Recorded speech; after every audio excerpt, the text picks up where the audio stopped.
Today, I want to talk about a Buddhist approach to working with cravings and addiction, because most people think the way to overcome cravings is by fighting them. But in many cases, fighting the urge actually makes it stronger. Buddhist psychology offers a different perspective, one that focuses on awareness, acceptance, and understanding how the mind and body actually work.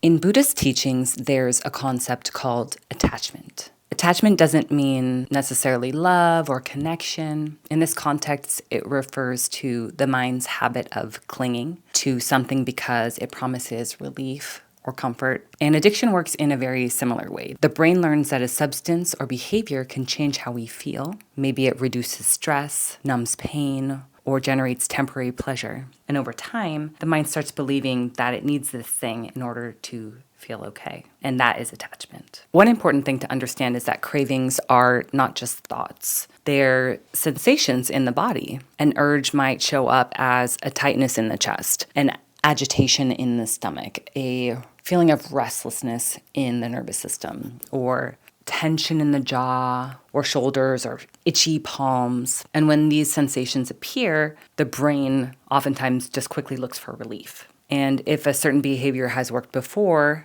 the brain can suggest it again. Most people try to deal with cravings by resisting them or pushing them away, but resistance can actually increase the intensity of the urge. Buddhist mindfulness practices suggest something different. Instead of fighting the craving, you observe it. You notice the sensation in the body. You breathe.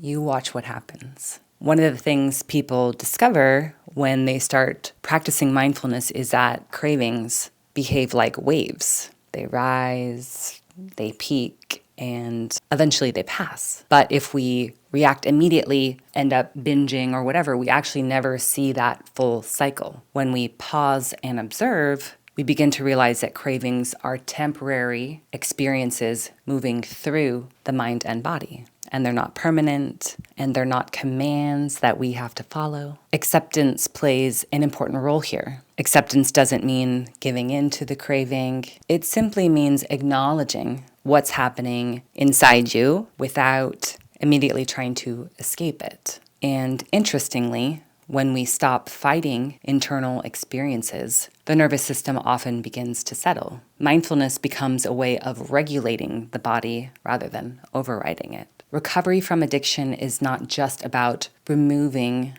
a behavior. It's also learning how to be present with your mind and body in a new way. As awareness grows, oftentimes cravings begin to lose their urgency, and the space between urge and action gets wider. That space is where freedom begins. If you enjoyed this video, please like this video, leave a comment, subscribe, share this with a friend. Till next time.